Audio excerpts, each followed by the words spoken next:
I am your friend, Dr. Charles Apoki. A nation whose leaders cannot feel the pain of the citizenry is doomed. A nation whose leaders do not have the primary interest of the citizenry at heart is doomed. A nation whose leaders are living in the past is doomed. Those leaders are deluded. A nation whose citizenry do not know how badly destroyed their nation is, that nation is doomed. There is the need for awakening in that nation. A nation that does not know it is far behind her contemporaries is deluded. The leadership is deluded. The followership deluded. Leadership is not only in the uniform you wear, the agbada you wear, it is a mindset. It is from the heart. It is a spirit. As I told you, in the Greek philosophy of politics, you have idiots, you have tribesmen, and you have citizens. Idiots are those whose primary interest is self. They don't care what happens to their country, what happens to their neighbor, what happens to their environment.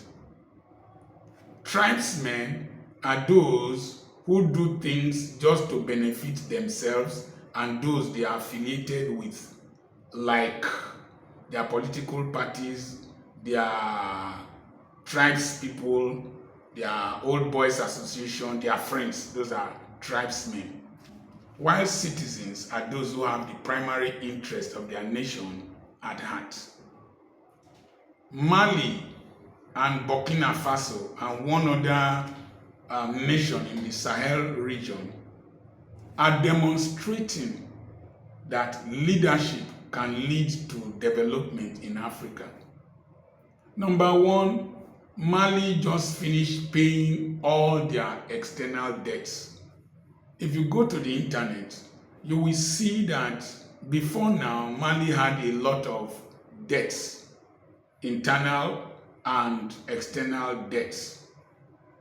And they were being put under pressure by these wicked Bretton Woods institutions, the World Bank, IMF, Paris Club. And they suddenly realized that those people do not have the interest of their nation at heart. And they broke ranks with them. And some foolish African nations were mobilized to impose sanctions on them. Now, you will say that it was because there was an undemocratic takeover of governance. It is not only the military that do undemocratic takeover of governance. Whoever rigs elections, whoever steals a mandate, whoever gets the judiciary bribed and the electoral umpires bribed to put himself or herself or his cronies in office has plotted against democracy and should be condemned. So Mali has paid off its debts by managing their resources themselves, making sure they get value for their minerals, making sure that the monies they get are frugally managed, unlike in those days where they would put their money in the banks in France, and then when they want to take loan, they will take their own money as loans from France and pay interest on their own money. They took their destiny in their hand. And today, Mali is debt-free. Let's talk about Burkina Faso. Burkina Faso is building 50,000 housing units without any loan, a modern city. They are even building a technological city using their own resources, their own labor. They are not depending on foreign investors. Burkina Faso, Traore recently distributed 10,000 tractors. Is it 10,000? Yes, 10,000 or 1,000 tractors. But it distributed a lot of tractors to farmers to increase food production. Meanwhile, we are distributing palliative rice. Palliative rice. They are turning the desert into a green place. We can, in this nation, manage our finances, manage our refineries, manage our oil products very frugally and develop this country. It's a shame that we are going cap in hand to beg money from Saudi Arabia. Anywhere we go, we are doing Bambiala, Kawodashi. Meanwhile, we are taking loans to do projects that will not immediately relieve problems from the people, develop their economy, improve on infrastructure. We are taking loans to build gigantic white elephants that might not bring results. I think that a time has come where we will have a mental revolution in Nigeria. Our leaders do not have the will to lead the people to a political, economic, utopian state. Traore is one of the poorest presidents in the world. He drives a simple car, lives in a simple house, wears simple clothing. Recently, 2 engineers, they have an airline. Burkina Faso has an airline, a national carrier. Nigeria does not have a national carrier. Burkina Faso has a national carrier. Nigeria does not have a national carrier. Recently, Burkina Faso bought a new plane, and the engineers that service the plane demanded for salary increase, and the president rebuked them.